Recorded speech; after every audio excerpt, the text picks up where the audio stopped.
পরের নারীর কাছ থেকে, পরের মেয়ের কাছ থেকে তুমি যা চাও, তোমার মেয়ের কাছ থেকে যদি ভবিষ্যতে অন্য কেউ এটা চায়, ওই ঘরের বোন থেকে তুমি যা চাচ্ছ হারাম সম্পর্কের মাধ্যমে, তোমার আপন বোন থেকে যদি সেটা কেউ চায়, তো তুমি সেটা মেনে নিবে তো? তোমার ইজ্জত এটা মেনে নিবে তো? তোমার আত্মসম্মান এটা মেনে নিবে তো? আল্লাহ নবী সাল্লাল্লাহু আলাইহি সাল্লাম এক যুবককে এই কথাটাই বলছে, নবীজির হাদিস। ওই যুবক জেনা করতে চেয়েছিল, নবীজির কাছে অনুমতি চাইছিল। ইযান লি বিজিনা, বলছি ইয়া রাসূলুল্লাহ আমি জেনার অনুমতি চাই।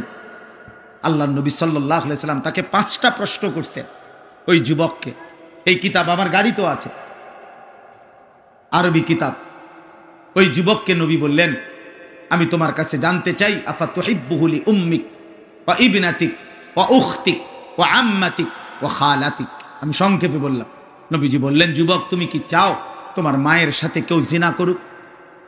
যুবক বলছে, লা ইয়া রাসূলুল্লাহ, না। তোমার মেয়ের সাথে না, তোমার বোনের সাথে না, তোমার ফুফুর সাথে না, তোমার খালার সাথে না।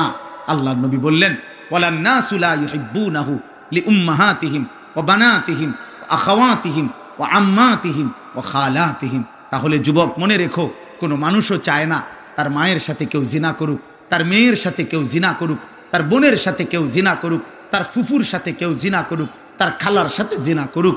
তুমি যা চাও না অন্যরাও তা চায় না, তাহলে তুমি কিভাবে করবা? ওই যুবক তখন চোখের পানি ফেলে বলছে, ইয়া রাসূলুল্লাহ আমি কসম করে তওবা করলাম, এমন নাফরমানি আমি আর কোনো দিন করব না। আল্লাহর নবী তখন কাছে ডেনে তার বুকে হাত দিয়া ওই যুবকের জন্য নবী 3টা দোয়া করছে। আজকে কিশোর যুবক, তোমরাও যদি কেউ নিয়ত করো যে হারাম ছবি, হারাম নারী, হারাম দৃশ্য, হারাম বিবাহ বহির্ভূত কোনো মেয়ের সাথে কোনো সম্পর্ক করবা না, অশ্লীলতার বেহায়াপনা করবা না, তা আমি ইনশাআল্লাহ এই দোয়া তোমাদের জন্য করব। 30 বছরের নিচে, 30 বছরের নিচে যাদের বয়স, তোমরা হাত তোলো। দেখেন কি পরিমাণ।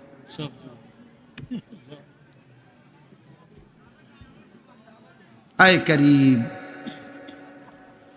আল্লাহ তোমাদেরকে কবুল করেন। তো নবী সাল্লাল্লাহু আলাইহি সাল্লাম ওই যুবকের জন্য 3টা দোয়া করছেন। আল্লাহুম্মা গফির যামবাহু, আল্লাহ এই যুবকের গুনাহ মাফ করে দেন, আল্লাহ আমার এই নওজওয়ানদের গুনাহ মাফ করে দেন। ওয়াতাহির কলবাহু, নবীজি ওই যুবকের জন্য দোয়া করছেন, আল্লাহ আপনি তার দিল পবিত্র করে দেন। আয় করিম, আপনি আমার এই সন্তানদের দিলও পবিত্র করে দেন।